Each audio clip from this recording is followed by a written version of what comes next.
할렐루야, 할렐루야. 자, 오늘 말씀의 제목은 집탕을 향한 아버지의 사랑, 집탕을 향한 아버지의 사랑이라는 제목으로 하나님의 말씀 전하겠습니다. 이 제목에 집탕이라고 하니까 무슨 먹는 음식, 무슨 탕 종류라고 생각을 할 수도 있는데 뭐 그런 종류가 아니라 집탕이라는 말은 집에 있는 탕자라는 뜻입니다. 원래 여러분 탕자 이야기는 우리가 교회를 다녔으면 너무 잘 알고 있는 말씀입니다.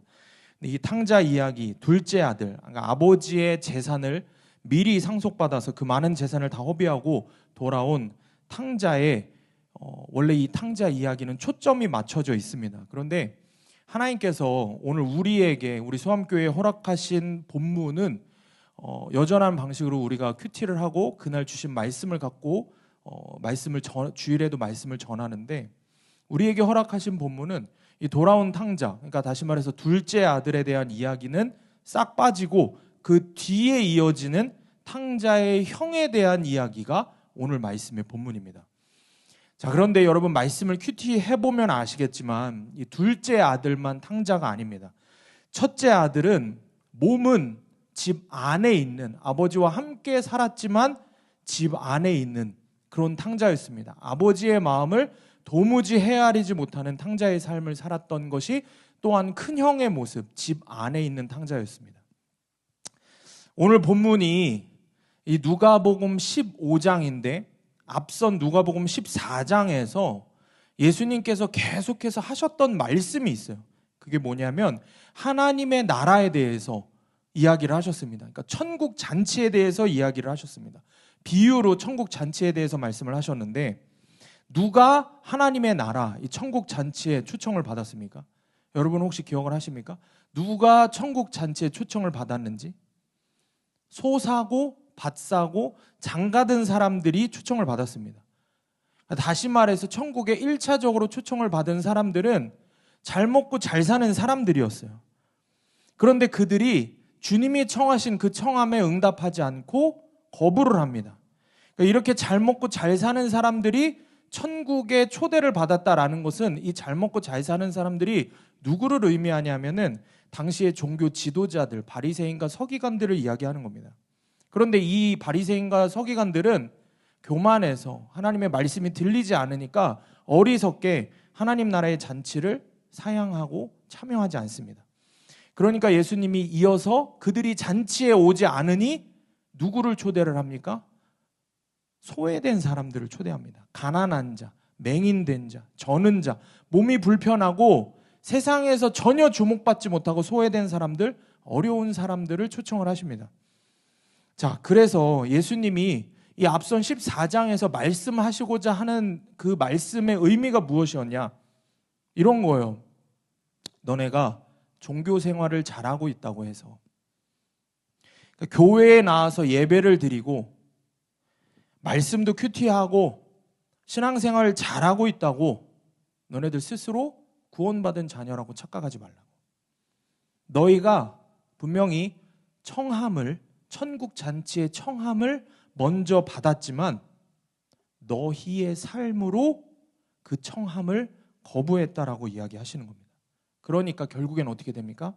너희가 그렇게 무시하던 가난하고 소외받은 자들이 오히려 갈급한 마음으로 그 주님의 초대에 응하기 때문에 결국에 그들이 천국 잔치에 들어가게 된다.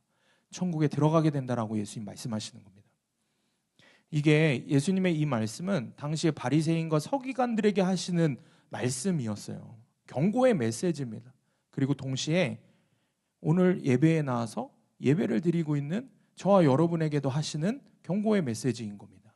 청함을 받았으나 그 청함에 응하지 않았기 때문에 기회가 지나고 나면은 그 천국 잔치에 들어가고 싶어도 들어가지 못한다는 겁니다. 주님이 그 이야기를 하시면서 당시에 예수님의 말씀을 듣고 있던 바리새인과 서기관들에게 경고의 말씀을 이야기하시는 겁니다.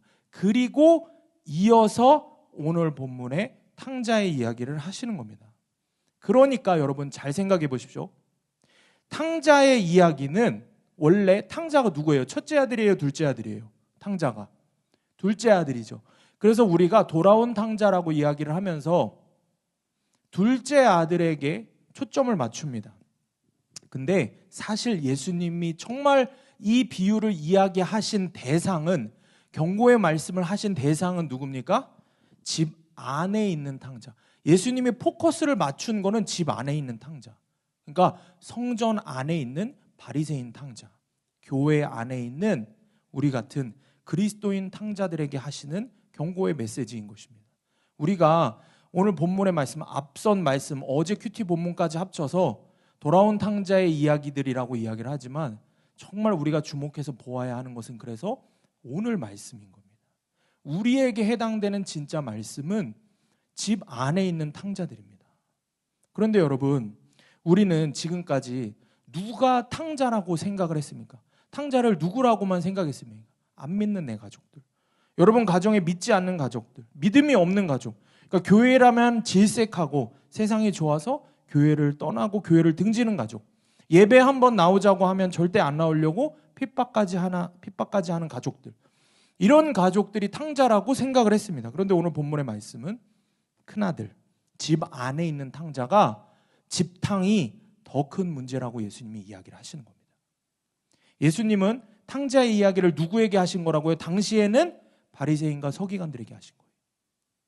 그리고 오늘 우리에게는 교회 안에 있는, 집 안에 있는 교회 안에 그리스도인 탕자들에게 하시는 말씀입니다. 말씀이 들리는 여러분 되시기를 축복합니다. 아멘. 오늘 말씀을 통해서 내가 집 안에 있는 탕자라는 게 인정이 되고 깨달아져야 돼요. 더 내가 사실은 돌아온 탕자, 돌탕보다 집탕인 내가 더 큰 문제가 있구나, 내가 더 심각한 문제를 안고 있는 그리스도인 탕자라는 것이 깨달아지는 은혜가 있기를 주님의 이름으로 축원합니다. 첫 번째로 아버지를 사랑하지 못하는 집탕입니다. 아버지를 사랑하지 못하는 집 안에 있는 탕자의 모습을 볼 수 있습니다. 오늘 본문의 25, 26, 27절 말씀 우리 함께 읽습니다. 시작. 맏아들은 밭에 있다가 돌아와 집에 가까이 왔을 때에 풍악과 춤추는 소리를 듣고 한 종을 불러 이 무슨 일인가 물은데 대답하되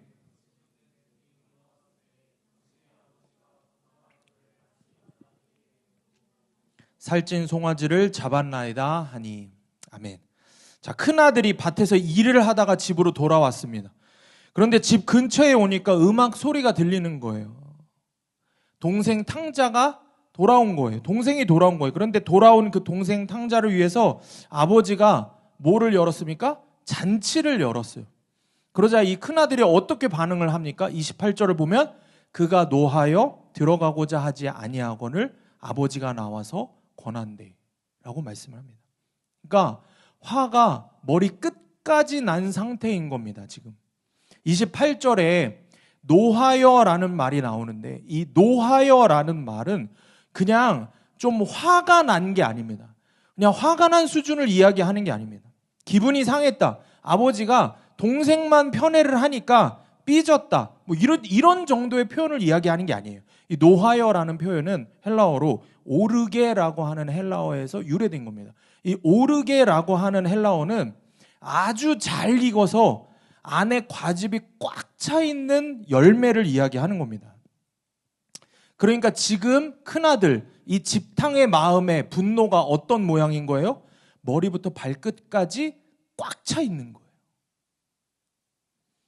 그리고 이것은 순간적으로 지금 동생을 갑자기 챙겨주니까, 돌아온 동생을 아버지가 그렇게 챙겨주니까 화가 나는 게 아니에요. 순간적인 화가 아니에요. 오랜 시간 동안 쌓여왔던 거예요.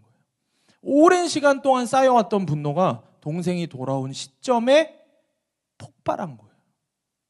여러분, 이 분노가 누구를 향한 분노이겠습니까? 아버지를 향한 분노인 거예요. 지금 이 큰형이, 형이 어디에서 돌아왔다 그랬어요? 뭐 하다 왔다 그랬어요? 밭에서 일하다가 왔다 그랬죠. 자기는 뼈 빠지게 일을 하다가 온 거예요. 하루 종일. 아버지 밑에서 열심히 매일같이 일을 하는 거예요. 둘째 탕자처럼 불효도 저지르지 않았어요. 그런데 자기와는 다르게 세상에서 방탕하게 살다가 돌아온 동생을 환영하는 아버지가, 이 집탕은 이해가 안 되는 거예요. 형은 이해가 안 되는 거예요. 그러니까 28절에 그가 노하여, 그 다음 뭐라고 그러냐면 들어가고자 아니하거늘 이라고 이야기를 합니다.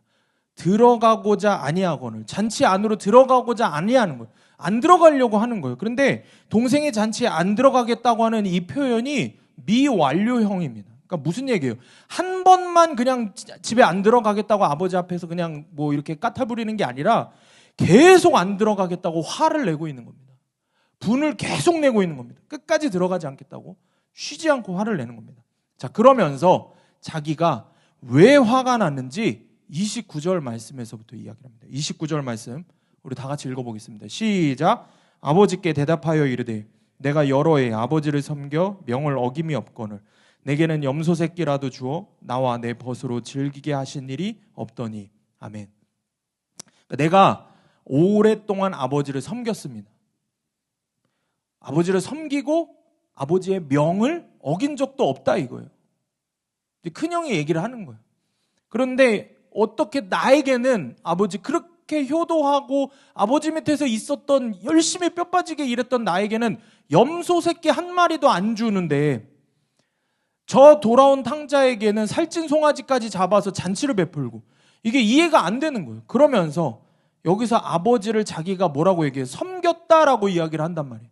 근데 이 섬겼다라는 말은 헬라어로 둘리오라는 헬라어를 씁니다. 이게 둘로스라는 헬라어에서 파생된 단어예요. 둘로스가 뭔지 여러분 아십니까? 둘로스가 뭐예요? 종이에요. 종 중에도 어떤 종이에요? 가장 낮은 종이에요. 새 한 마리 값도 안 되는 값어치에 인간 취급도 못 받는 가장 낮은 종, 노예입니다. 노예. 그렇게 자기를 표현하고 있는 거예요. 종노릇 했다라는 거예요. 보세요. 큰아들이 아버지를 섬겼습니다. 아버지를 섬겼어요. 근데 그 섬겼다라는 표현, 근데 섬기기는 섬기되 아들로서 아버지를 섬긴 게 아니라 종처럼 섬긴 거예요.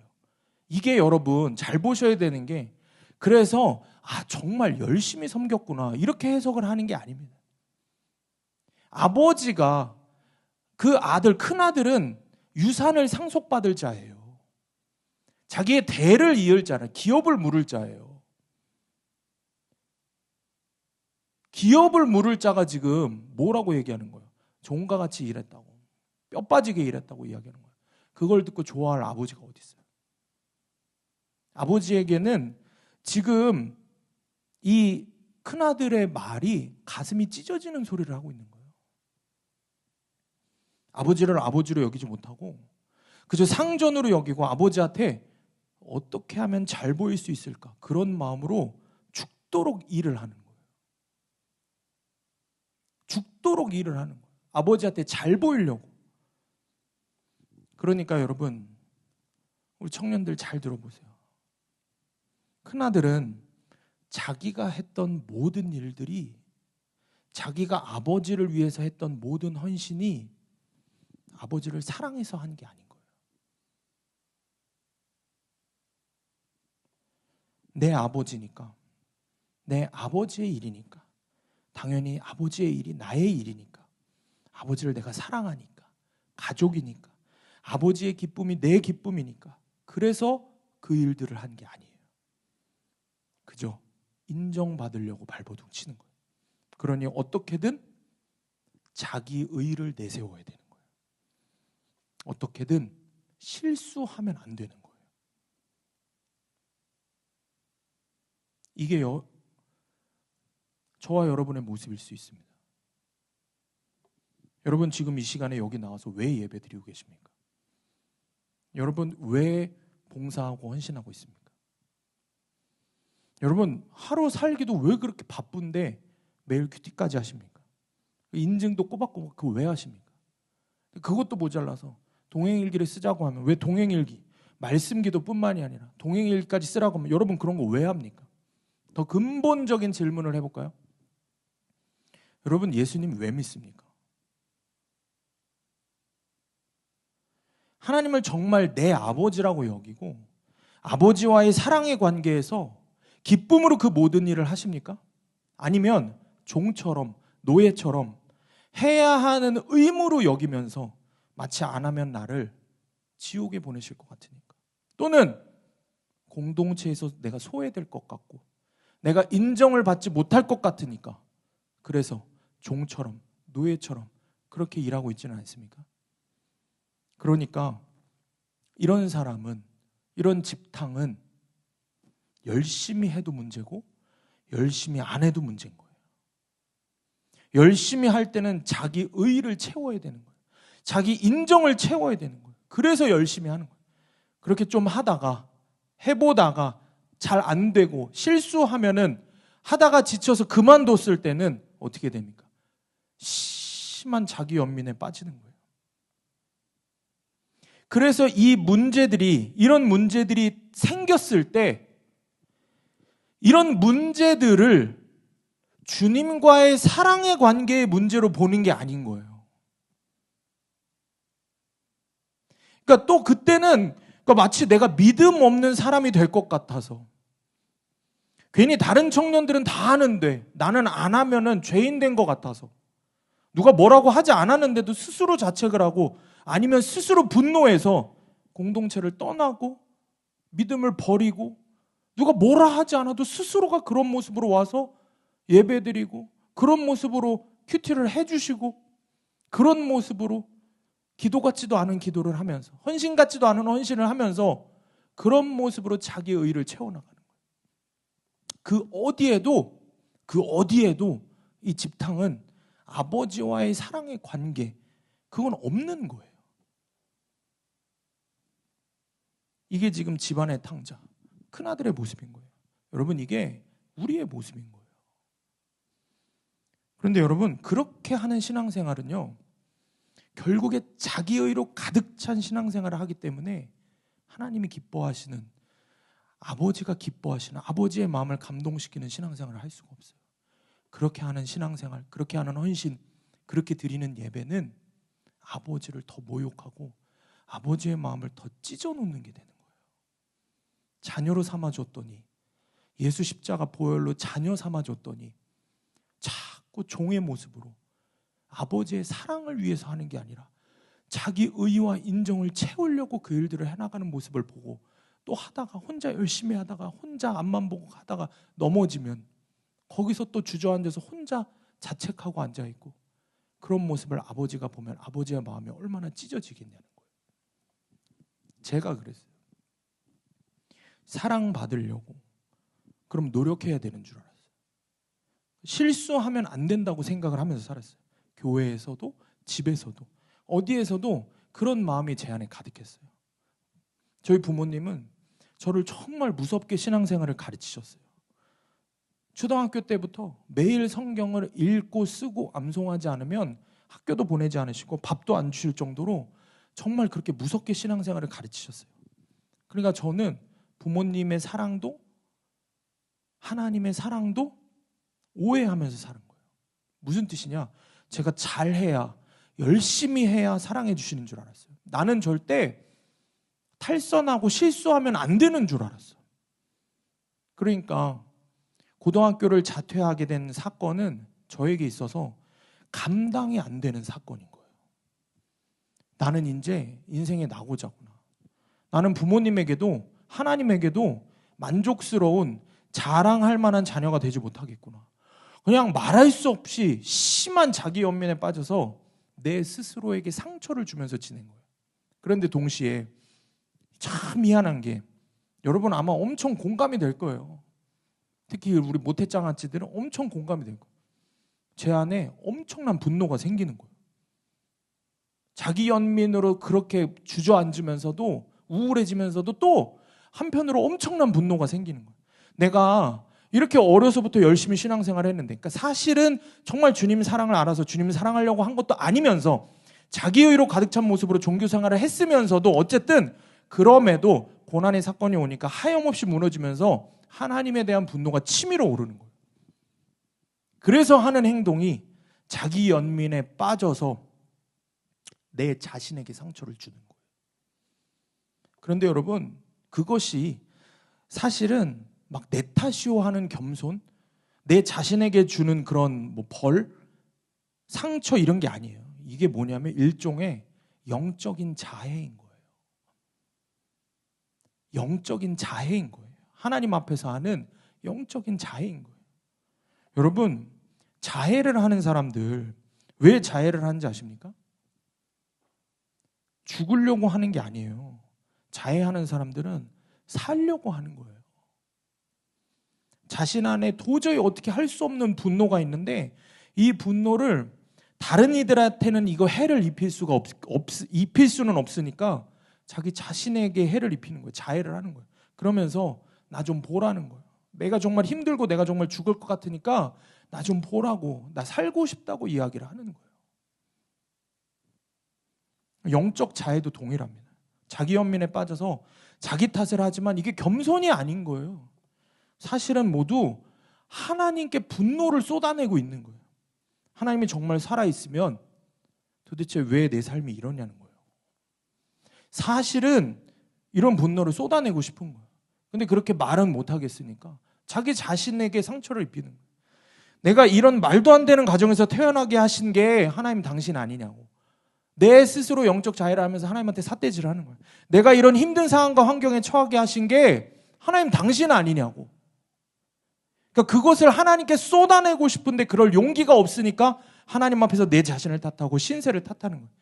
나 스스로 내 영혼에 자해를 하는 거예요. 제가 고등학교를 자퇴하고 1년 가까이 친구들을 만나지 않고 집 안에서만 있었어요. 요즘에 그런 걸 뭐 히키코모리라고 하더라고요. 그런 모습으로 집 안에서 그러니까 스스로 나를 가둬두는 거예요. 그러면서 깊은 우울감과 절망감, 자기 연민에 빠져서 내 스스로에게 얼마나 많은 영적인 자해를 했는지 모릅니다. 그러다가 이렇게 하다 진짜 내가 죽을 것 같은 거예요. 그러니까 이것도 사실은 거룩으로 포장하는 거예요. 이것도. 그래서 제가 어떻게 했냐? 뭐 죽으려고 하는 것도 아니고 겉으로는 부모님 앞에서 믿는 부모님 앞에서 타락한 모습을 보여드리면 안 되니까 기도원에 올라가겠다고 하는 거예요. 기도하러 가겠다고. 사실은 기도할 마음도 없으면서. 그러니까 살든지 죽든지 뭐든 어떻게든 결판을 내야 될 것 같아요. 그러니까 하나님한테 매달려서 따지든지 뭐라도 좀 해보려고. 그러니까 사실은 하나님이 정말 있으면 하나님한테 화를 내고 싶어서 올라가는 거예요. 이 기도원에 올라가서 기도를 하는데 막상 기도원에 올라갔는데 기도가 안 나오는 거예요. 그러니까 속으로는 기도를 하는데 입 밖으로는 기도가 한마디도 안 나오는 거예요. 제가 어떤 모습이었나? 여러분 아마 공감이 되는 친구들이 있을 거예요. 기도하는 것마저도 다른 사람들이 그 기도원에 나를 아는 사람이 없는데도 나를 어떻게 생각할까 이거에 사로잡혀갖고 어렸을 때부터 모태장아찌로 커갖고서는 그냥 다른 사람 의식하는 것만 미쳐 있어갖고 기도마저도 솔직하게 입 밖으로 기도를 못하고 기도도 잘해야 된다는 강박관념이 있는 거예요. 그렇게 가면에 가면을 쓰고 눈치를 보면서 살던 인생이었던 거예요. 그런데 그렇게 기도원에 올라가서 몇 날 며칠을 계속 금식하면서 그냥 기도도 아니죠. 꾸역꾸역 속으로만 그렇게 기도를 하다가 결국에는 보름째 되던 날 예배당에서 이제 기도 같지도 않은 그런 기도를 하다가 그냥 예배당에서 밤에 잠이 들었어요. 그래서 잠이 들었는데 새벽 중에 꿈인지 환상인지 예수님을 깊이 만나는 은혜가 있었던 거예요. 예수님이 나를 찾아와 주시는 거예요. 그리고 예수님의 얼굴을 이렇게 바라보는데 나를 바라보고 계시는 예수님이 울고 계시는 거예요. 나를 찾아오셔서 나를 사랑한다고 말씀해 주시는 그 예수님이 울고 계시는 거예요. 집 안의 탕자, 큰 아들과 같은 모습으로 하나님 믿으면서도 그렇게 평생을 교회에서 신앙생활을 하면서도 하나님 자녀로 아버지를 사랑해서 하는 신앙생활이 아니라 교회에서도 가정에서도 세상에서도 어떻게든 인정을 받아야 한다고 생각하면서 살았던 제 모습을 보고 주님이 울고 계시는 거예요. 그래서 제가 저를 보고 울고 계시는 주님을 보고 제가 입 밖으로 처음으로 했던 기도 고백이 뭐였냐면 하나님 제가 죽을 죄를 지었습니다. 주님의 마음이 깨달아지니까 나를 보고 울고 계시는 아버지의 마음이 깨달아지니까 내가 할 수 있었던 고백은 주님 제가 죽을 죄를 졌다라는 고백밖에 없는 거예요. 제가 주님의 사랑을 몰랐던 거예요. 집탕의 모습으로 그냥 자기 의로 가득 차갖고 아버지를 사랑하지 못하고 지독하게 나 자신만 사랑하며 살았던 삶이 전부 인정이 되기 시작하는 거예요. 내가 가짜로 예수를 믿었구나. 내가 주님 사랑 없이 그러니까 지독한 자기 사랑과 자기 의로 주님을 오해하면서 주님을 잘못 믿어왔구나. 그렇게 제가 정말 몇 시간을 미친 사람처럼 떼굴떼굴 굴르면서 회개를 하는 거예요. 나를 보고 울고 계시는 눈물 흘리시는 주님 얼굴을 바라보면서 정말 주님 품 안에서 얼마나 울었는지를 모릅니다. 우리 사랑하는 청년들, 여러분 하나님 아버지를 사랑하십니까? 여러분 스스로가 내가 집 안에 있는 탕자라는 것이 깨달아지는 은혜가 있기를 축복합니다. 아버지를 사랑하지 못하는 집탕. 왜 아버지를 사랑하지 못하는 거예요? 철저하게 자기의로 가득 차서. 그런 집탕이 나라는 사실이 말씀으로 해석되는 은혜가 있기를 축복합니다. 아버지의 사랑을 알아서, 그래서 아버지를 사랑하는 마음 때문에 그 사랑 안에서 하나님 자녀로 모든 일들을 해야 되는 거예요. 예배도, 큐티도, 그 어떤 봉사와 헌신도, 훈련도 여러분 기쁨으로 해나가야 되는 거예요. 그게 정상인 거예요. 여러분이 정말 구원받은 하나님의 자녀라면 하나님의 사랑이 여러분 안에 있습니다. 여러분 안에 정말 예수 그리스도 십자가 복음이 있다고 하면은 하나님의 사랑이 여러분 안에 있어요. 근데 그 사랑을 꺼내어 보고, 그 사랑을 바라보고, 그 사랑이 실제가 될 마음이 없으니까 계속해서 내가 하는 것은 자기 의로 가득 찬 신앙생활을 하는 거예요. 여러분 그런 삶에서 종과 같은 모습으로 신앙생활을 하면 안 됩니다. 아들의 모습으로 하나님의 일들을 해나가고 신앙생활을 해나가야 돼요. 하나님 자녀의 모습으로 살아가야 된다는 거예요. 여러분에게 그 은혜가 있기를 축복합니다. 적용 질문입니다. 내가 아버지를 사랑하지 못하는 집탕이라는 사실이 인정됩니까? 자녀가 아닌 종의 모습으로 행했던 종교 생활은 무엇입니까? 자기의 의가 아닌 주님을 사랑하기 위해 그 모든 일들을 기쁨으로 해야 됨을 인정하며 결단합니까? 두 번째로는 동생을 사랑하지 못하는 집탕입니다. 우리 30절 말씀을 함께 읽겠습니다. 시작. 아버지의 살림을 창녀들과 함께 삼켜버린 이 아들이 돌아오매 이를 위하여 살찐 송아지를 잡으셨나이다. 아멘. 큰 아들이 이제는 아버지에 대한 분노를 넘어서 동생에 대한 분노를 쏟아내기 시작을 하는 거예요. 동생에 대해서 비난하기 시작합니다. 이런 거죠. 아버지의 살림을 창녀들과 함께 삼켜버렸다. 내 동생이라고도 안 하죠. 그 동생이, 탕자가 아버지의 살림을 창녀들과 함께 삼켜버렸다. 그런데 여러분 성경을 자세히 보면은 이 누가복음 15장에만 탕자의 이야기가 나오는데 그 어디에도 작은 아들이 창녀들과 함께 아버지의 유산을 탕진했다라는 언급이 없습니다. 13절에 보면 허랑방탕에서 그 탕자가 재산을 낭비했다는 표현은 있지만 창녀들과 놀아났다는 표현은 없어요. 다시 말해서 이거는 돌아온 탕자, 동생을 향한 엄청난 형의 분노, 그 분노로 집안 탕자, 집탕이, 형의 미움이 가득해서 내뱉는 그런 비난인 거예요. 형의 마음에는 말 그대로 동생에 대한 증오와 정죄감만 가득 차 있는 겁니다. 그런데 여러분, 우리가 이 탕자의 비유에서 아버지는 누구를 의미합니까? 아버지는 누구를 의미합니까? 하나님을 의미합니다. 우리 주님을 의미하는 거예요. 아버지가 의미하는 거는. 주님이 누가복음 15장에 들어와서 여러분 계속 큐티를 해봤지만 계속 예수님이 한 가지 주제로 이야기를 하셨어요. 뭐에 대해서 이야기를 하셨어요? 잃어버린 영혼에 대해서 이야기를 하셨어요. 잃어버린 양에 대한 비유하셨죠. 잃어버린 드라크마에 대한 비유를 하셨죠. 그리고 잃어버린 아들에 대한 비유까지. 여러분, 예수님은 계속해서 영혼 구원에 대한 당신의 마음을 이야기하고 계시는 거예요. 누구에게 말씀을 하고 계신다고요? 이 영혼 구원에 대해서? 바리새인과 서기관들, 그리고 예수를 믿는다고 하는 우리에게, 이 세상 모든 집탕들에게 예수님이 말씀을 하시는 거예요. 그런데 지금 집안에 있는 탕자 큰아들은 주님의 마음을 전혀 헤아리지를 못하는 거예요. 잃어버린 한 영혼이 돌아온 거예요. 심지어 자기의 동생이 돌아온 거예요. 그런데 그 동생이 돌아온 것에 아버지와 함께 기뻐해야 마땅한 것인데 전혀 그러고 있지를 못하는 거예요. 지금 집 안에 탕자에게는 동생을 향한 사랑이 없는 거예요. 다시 말해서 영혼 구원에 대한 아버지가 주시는 사명이 아예 없는 거예요. 그러면서 30절에 동생을 보고 뭐라고 지칭을 합니까? 이 아들이라고 이야기를 합니다. 동생에 대해서. 내 동생이라고 말하고 싶지도 않은 거예요. 정확한 원어의 뜻은 이런 거예요. 보세요. 아버지라고도 얘기하네요. 보세요. 이 당신의 이 아들이, 이런 표현을 하는 거예요. 아버지한테. 30절 말씀에 그러니까 아버지의 살림을 창녀들과 함께 삼켜버린 당신의 이 아들이 돌아오매 이를 위하여 살찐 송아지를 잡으셨나이다. 이렇게 말씀을 하고 있는 거예요. 그러니까 이 지금 집탕은 동생의 영혼 구원에는 전혀 관심이 없는 거예요. 그저 자신에게는 염소 새끼 한 마리 주지 않았으면서 어떻게 저 방탕한 동생 놈이 돌아왔다고 살찐 송아지까지 잡아서 잔치를 엽니까? 아버지한테 따지는 거예요. 여러분, 우리에게도 이런 모습이 있지 않습니까? 여러분은 여러분의 부모, 형제, 가족들의 영혼 구원을 사명으로 여기고 있습니까?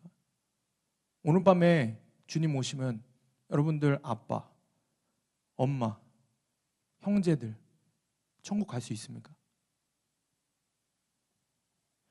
그러니까 계속해서 이 강단에서 우리가 설교자들이 영혼 구원에 대해서 계속해서 말씀을, 가족 구원의 적용에 대해서 말씀을 이야기합니다. 근데 왜 남의 나라 이야기 듣는 것처럼 듣고 있냐는 거예요.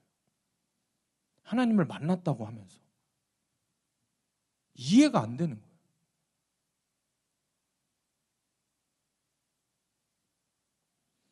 그러면서 한다는 소리가 뭔지 알아요? 왜 하필 내가 해야 되는데? 그러니까 적용을 한두 번 해보다가 귀찮다고, 씨름하는 게 귀찮다고, 두렵다고, 가족의 영혼 구원, 오늘 말씀에 집탕 큰아들처럼 외면하고 있는 거예요. 기뻐하지도 않고 오히려 분을 내는 거예요. 이런 말도 안 되는 모습이 우리 가운데 있는 거예요. 방해나 안 하면 다행인 거예요. 가족 구원을 위해서 적용을 하는 형제나 가족이 있을 때 방해나 안 하면 다행인 거예요. 그런 모습까지 우리 안에 있는 거예요. 동생을 사랑하지 못하는 집탕이 나라는 사실이 인정이 되는 여러분 되기를 축복합니다. 가족의 영혼 구원에 전혀 관심이 없이 외면하고 있는 집탕이 나라는 것이 인정이 되는 은혜가 있기를 주님의 이름으로 축원합니다. 말씀이 들려야 되는 거예요. 6남매 중에 막내로 태어난 한 자매가 있었어요. 근데 이 자매가 어머니가 자신을 낳다가 돌아가셨다는 이유로 어려서부터 엄청나게 아빠로부터 핍박을 받았습니다. 술에 취한 아버지가 맨날 이 딸에게 했는 말이 뭐냐면은 어미 잡아먹고 태어난 년이라고. 그러니까 갓 태어난 딸을 그렇게 학대를 하는 거예요. 며칠씩 굶기기도 하고, 한여름에는 두꺼운 이불에 싸갖고, 한여름에 이불에 싸갖고 벽장 속에 막 넣어두는 거예요. 죽으라고. 그걸 언니 오빠들이 발견해서 겨우 살려내고, 아버지 눈에 띄기만 하면은 매를 맞고, 말리던 언니와 오빠도 매를 맞고, 참다 못한 큰 오빠와 큰 언니가 결국에는 데리러 오겠다라는 말을 남긴 채 그냥 집을 다 떠나버려요. 그러던 어느 날 아버지가 웬일로 새 옷을 사다가 입히는 거예요. 이 막내 딸에게. 새 옷을 사다 입히고서는 데리고 나가서 길거리에 차들이 다니는 큰 대로에 그 찻길 한가운데에 이 어린 막내 딸을 앉혀놓는 거예요. 찻길이 다니는 대로 한복판에 새 옷을 입혀서. 그러면서 이렇게 얘기하는 거예요. 차가 너 보면 피해갈 거니까 너 꼼짝 말고 여기 가만히 앉아있어. 움직이면 안 돼. 그렇게 얘기를 하는 거예요. 그리고 아버지가 길 맞은편에서 이렇게 쳐다보고 있는 거예요. 지나가는 차들이 어떻게 하겠어요? 깜짝 놀라갖고 길 한복판에 아이가 앉아있으니까 차 막 빵빵대고 경적을 울리고 막 야단을 치고 막 했는데 이 아이가 아버지가 너무 무서우니까 피할 수가 없는 거예요. 그 자리에 계속 있는 거예요. 그 어린 자매가 어쩔 줄 몰라 하다가 결국에는 트럭에 치여요. 트럭에 치여서 왼쪽 다리를 절단하게 됩니다. 아버지가 왜 그랬을까요? 보험금을 타려고. 자매를 죽이고 새 옷을 사다 입히고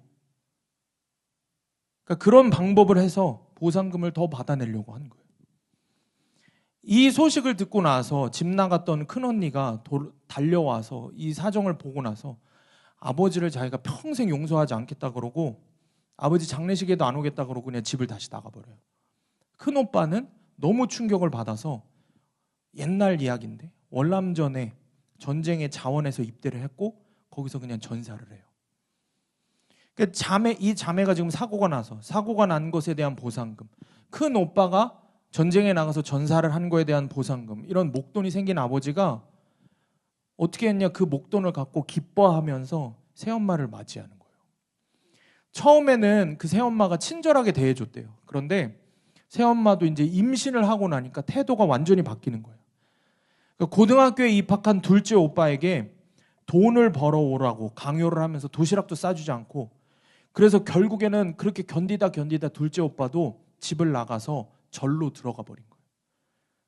그리고 새엄마가 작은 언니가 있는데 작은 언니도 남의 집 식모로 보내버리는 거예요. 결국에는 셋째 오빠하고 막내딸인 이 자매만 집에 남았는데 심지가 굳은 셋째 오빠가 새엄마가 아무리 괴롭혀도 열심히 산 거예요. 그래서 새엄마를 도와서 사는 거예요. 근데 새엄마하고 아빠하고 새로 태어난 이복 동생들이 똘똘 뭉쳐갖고 재밌게 살면서 이 두 남매를 거들떠 보지도 않는 거예요.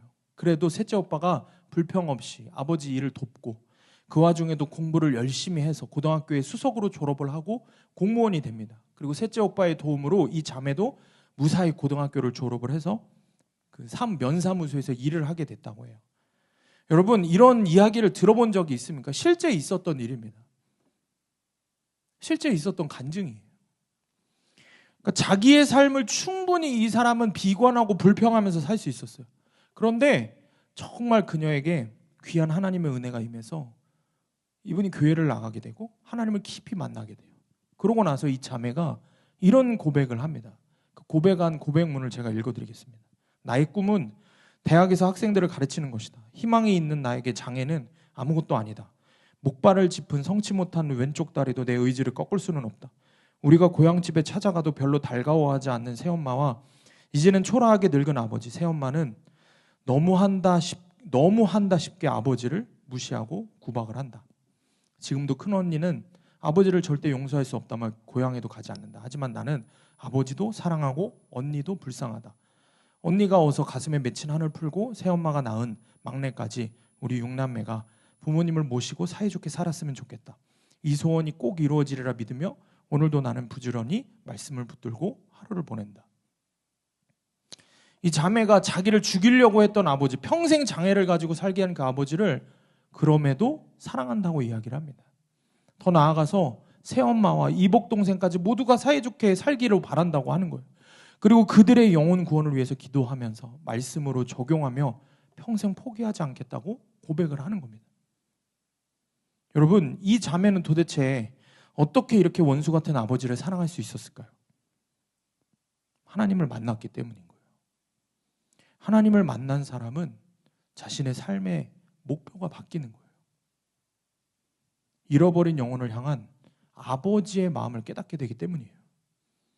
그래서 이제는 아버지의 그 마음을 알기 때문에 영혼 구원의 사명을 기쁨으로 감당을 하고 있는 겁니다.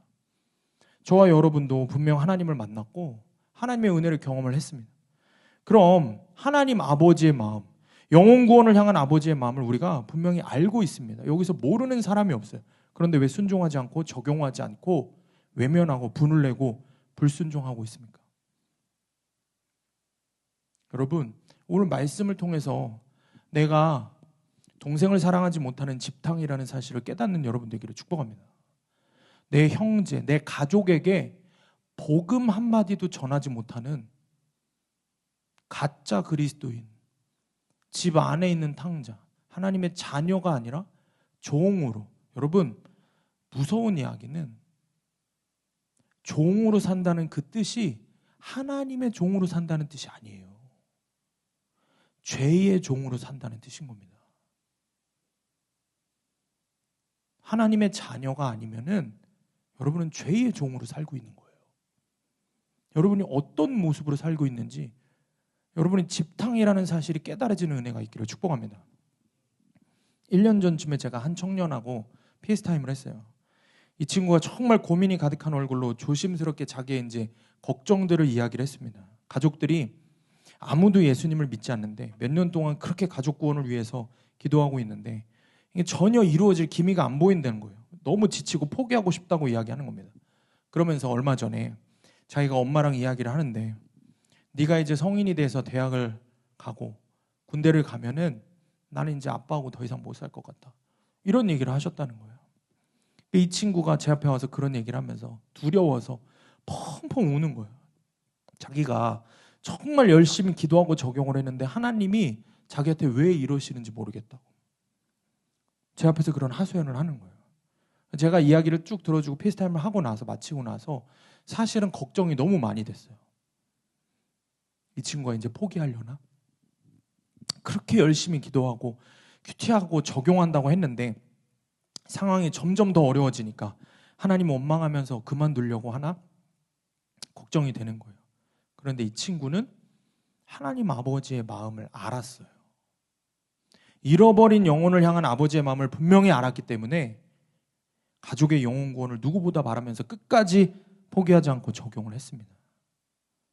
여러분 누구 이야기하는지 아시죠? 다. 제가 누군지 얘기를 안 해도.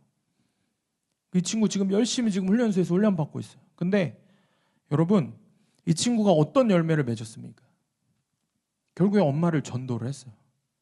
그리고 엄마가 정말 열심히 교회에 나오시면서 제자훈련 받고 계시고, 그리고 제가 얼마 전에 전해 듣기로는 엄마가 이제는 아빠와 형의 구원을 위해서 이 친구와 함께 끝까지 적용해서 예수 믿는 가정이 되겠다고 결단을 하시고 적용을 하고 있다는 이야기를 들었어요. 어제도 이 친구한테 전화가 왔어요. 여러분 이 친구의 생각 속에는 오로지 그것밖에 없어요. 군대를 가기 전에도 직전에도 가서도 오로지 그 생각밖에 없는 거예요. 가족의 영혼 구원 그것밖에는 없는 거예요. 머릿속에. 군대 가기 전에도 계속 저한테 찾아와서 수도 없이 물었어요. 묻고 목사님 어떻게 준비해야 돼요? 어떤 마음으로 기도해야 돼요? 뭘 기도해야 돼요? 뭘 적용해야 돼요? 어떻게 큐티하고 해야 돼요? 계속 묻는 거예요. 카톡으로도 수없이 묻고 그리고 기도하고 적용하고 그렇게 영혼 구원을 위해서 일하다가 군대를 간 거예요. 여러분 자 우리 교회 공동체에서 이 친구만큼 가족 구원이 이루어지기 힘든 사람이 또 얼마나 있습니까? 제가 대부분 여러분들의 가정의 환경들을 알고 있는데 특별히 우리 모태신앙들 부끄러운 줄 알아야 돼요. 정말 부끄러운 줄 알아야 돼요. 내가 마지막으로 그 친구 안수해주고 기도해주면서 그래서 군대 가기 전에 목사를 부끄럽게 하는 청년이라고.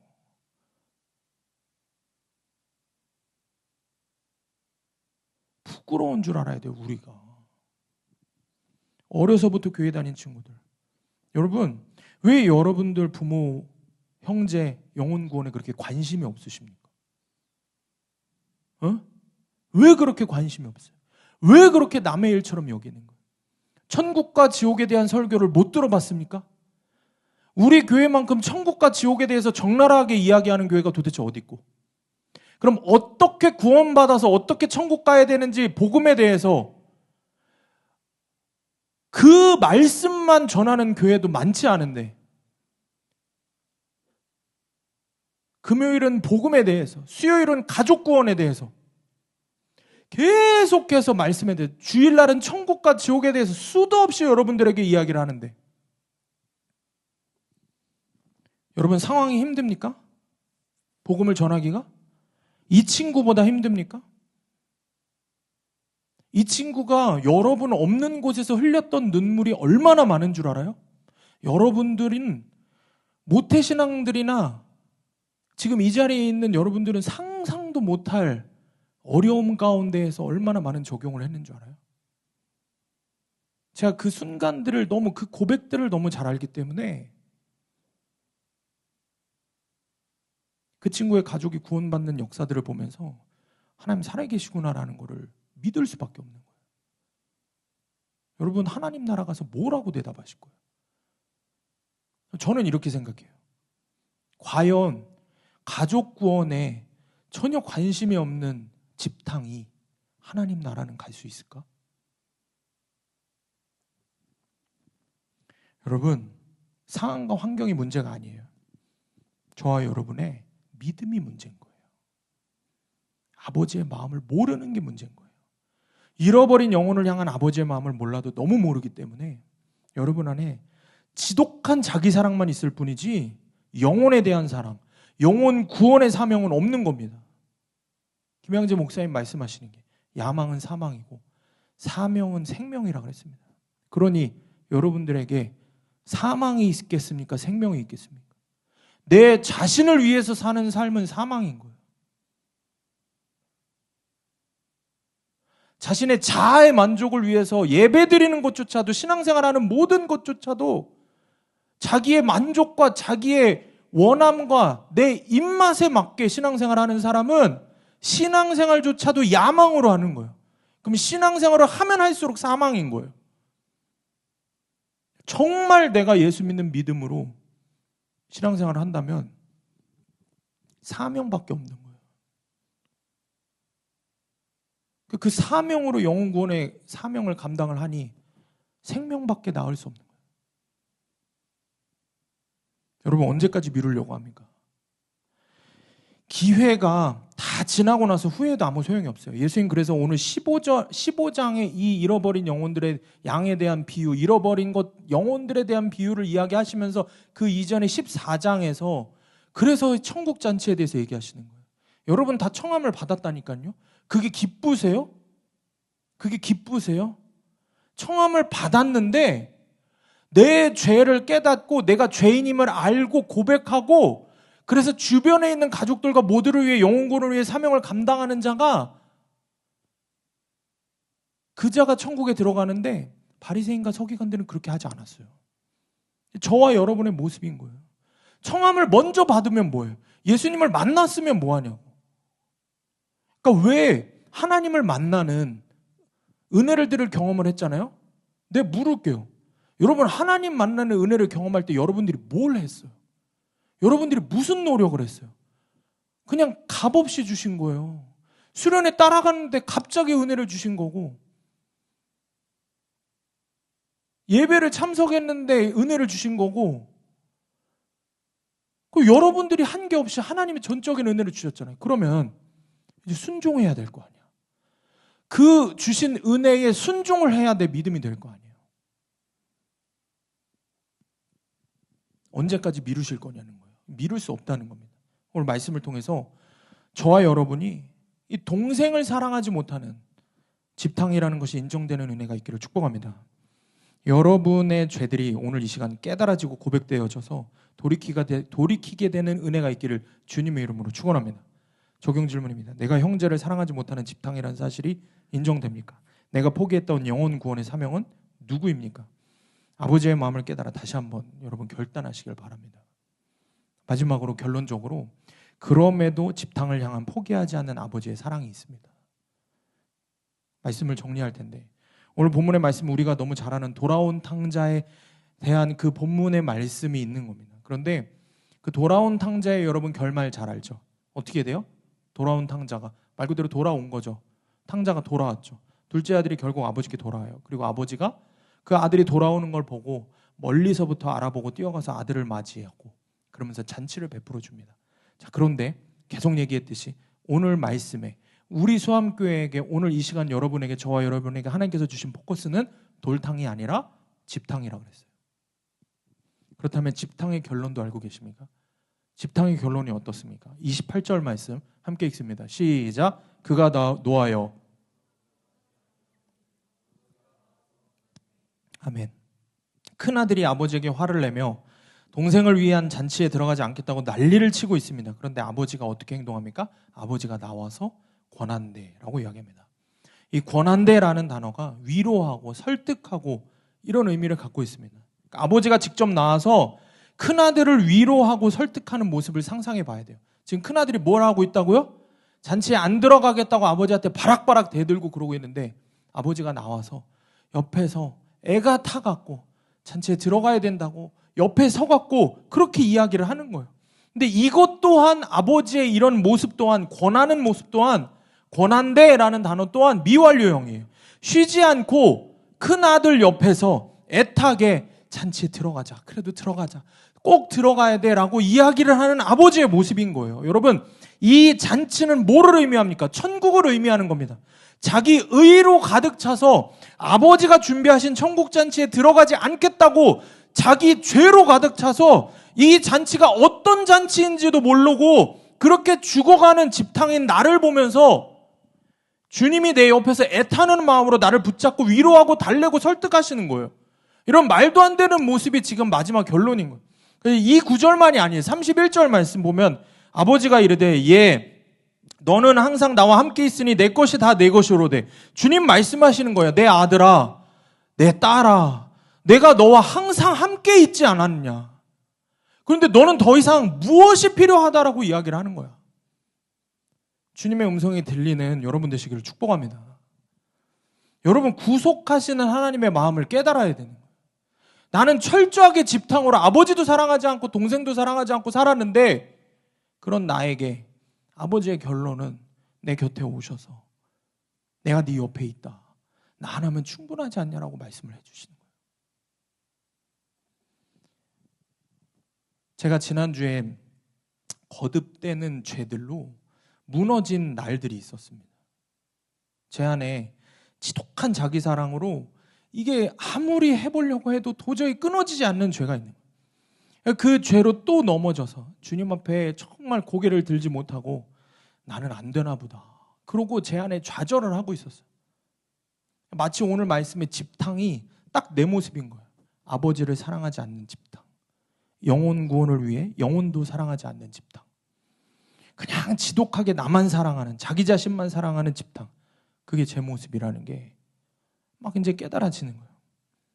그게 너무 비참한데 그래도 말씀을 큐티를 해야 되니까 말씀을 펴서 묵상하면서 잃어버린 영혼에 대한 말씀들을 묵상을 하는데 우연히 보게 된 찬양 영상이 하나 있었습니다. 엄마가 기타를 치면서 찬양을 하고 딸 아이가 엄마 앞에서 놀고 있었습니다. 그리고 엄마는 그 딸 아이를 정말 사랑스럽게 그런 눈빛으로 바라보고 있는 거예요. 어떤 찬양인지 영상으로 한번 잠깐 보겠습니다.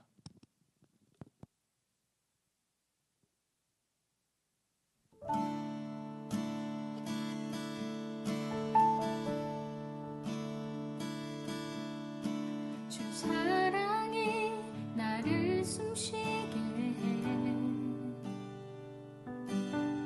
세상 그 어떤 어려움 속에도 주 은혜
제가 이 찬양을 들으면서 이게 이 찬양이 참 은혜롭구나 이러면서 이제 이 찬양을 듣고 있었어요.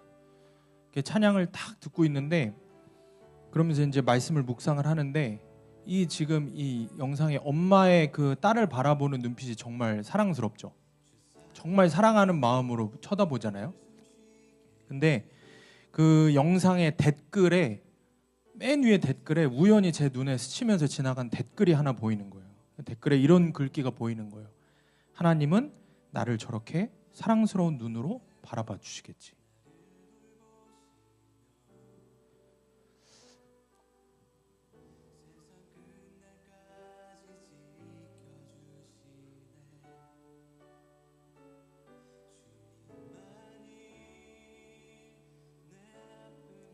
제가 죄에 넘어져서 그러고 있는데 이제 이런 찬양과 이 댓글을 보고 나서 제 마음에 이 댓글을 보고도 그냥 바로 꺼버렸어요. 바로 꺼버리고 그러고 이제 제 마음에서 사실은 이런 고백이 계속해서 터져 나오는 거예요. 아니요 주님, 저는 절대 안 됩니다. 저는 죄를 지었습니다. 저는 그렇게 사랑스러운 눈빛으로 주님이 저를 쳐다보시면 안 되는 자입니다. 저는 그렇게 더러운 자입니다. 그럴 자격이 없는 죄인입니다. 절대 저를 저런 눈으로 쳐다보시면 안 돼요.